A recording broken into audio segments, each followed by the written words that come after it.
Using only one 2x4x8 and 2 hours of your time, it's gonna put $475 in your pocket. I tailor my builds around collected data analytics, tried and true top sellers, and trending products to maximize my take-home profit. First thing we're gonna do is cut this baby in half. On the miter saw, obviously. 48 inches, people.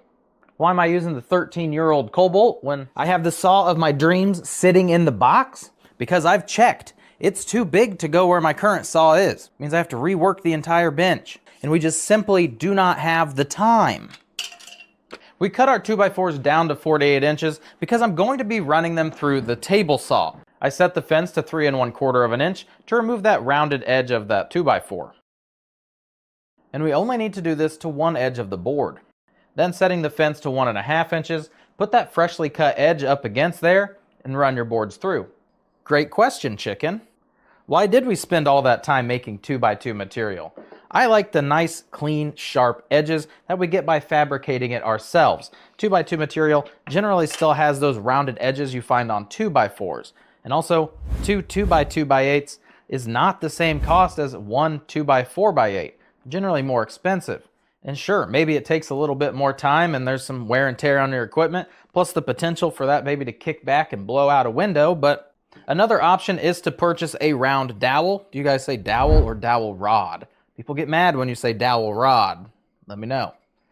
Just purchase a 1.5 inch square dowel. It's like these round guys, but they're square. And generally at the box store, they're available in poplar and oak. You get those nice clean edges without any of the work. But boy, does it cost you some money. So back at the miter saw, we are cutting 19 at 5 inches long and 19 at 4 inches long. Then we're gonna give them a quick kiss on the sander, real quick, because this project ain't done. Everybody watching this video fits in one of two categories. Either you own a drill press or you don't. And if you own one but it's broken, you're still in the I don't own one category. So I'm going to appease both parties right now.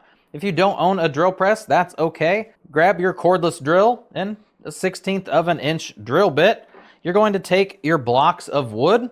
You're going to find the center, straight edge, pencil, make a little cross section, and then you're going to take that drill and you're going to drill out the dead center to give your Forstner bit a guide. This guy, just an 1.25 inch Forstner bit. Once you have your Forstner bit, it's got that little pilot on the top, and that's what we drilled that little hole, so it has a nice little tunnel so it stays nice and straight. It doesn't want to wander off because we are drilling into end grain, and once you hit the end grain, it's gonna start dancing.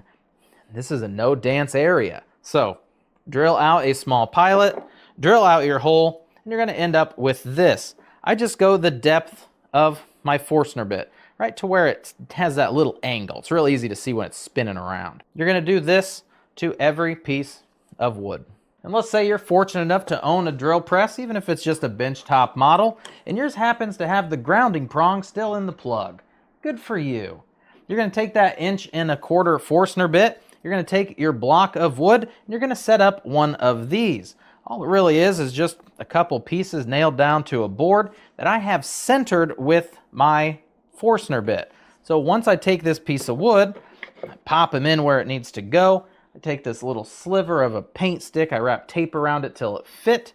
I just pop him in to hold everything nice and snug together. You can fire it up and drill out your hole. You don't need to mark it, you don't need to pilot it, everything's staying where it's supposed to. Once you have all your holes drilled, you're gonna print out the free plans, you're gonna cut out the two shapes, and then you're gonna glue them onto your projects. I like to use Craft Bond repositionable glue stick. I've heard you guys have problems finding this, and I'm gonna be in the same boat pretty soon. I've also included a second plan, which this one is really cool once it's done. You can go with the traditional heart shape. That one's always a fun time. And then there's this guy, which looks crazy cool once we get him cut out. Stay tuned for that.